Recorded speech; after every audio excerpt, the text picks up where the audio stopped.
আসসালামু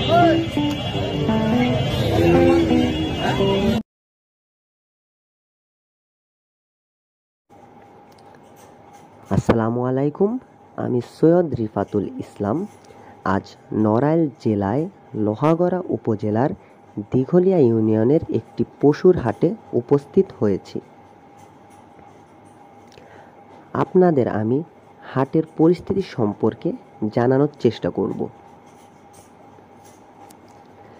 Dighalia high school সংলগ্ন মাঠে সপ্তাহের 2 দিন সোমবার এবং শুক্রবার পশুর হাট অনুষ্ঠিত হয়। ঈদের আগে শুক্রবার শেষ হাট হওয়ার কারণে এই তীব্র গরমও হাটে মানুষের উপস্থিতিতে কোনোরূপ প্রভাব ফেলতে পারেনি। এই হাটে সাধারণত দেশি গবাদি পশুর দেখা মেলে। নড়াইলের প্রান্তিক খামারি এবং এলাকার গৃহস্থরা গরু অথবা ছাগল এই হাটে নিয়ে আসেন।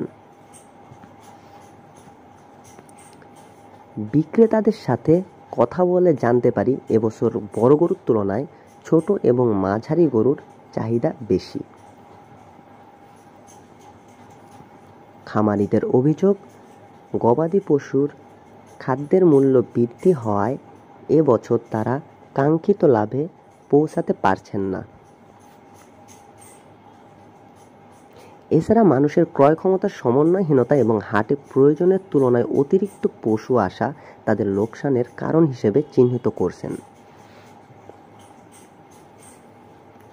এদিকে ক্রেতাদের দাবি, অতিরিক্ত দাম চাওয়ায় তারা হাট থেকে ক্রয় বিমুখ হচ্ছেন।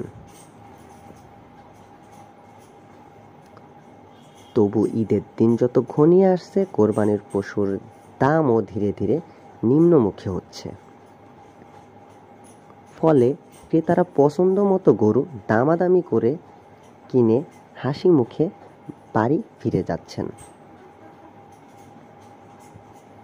এতক্ষণ সাথে থাকার জন্য ধন্যবাদ। এই গরমে ভালো থাকবেন, সুস্থ থাকবেন।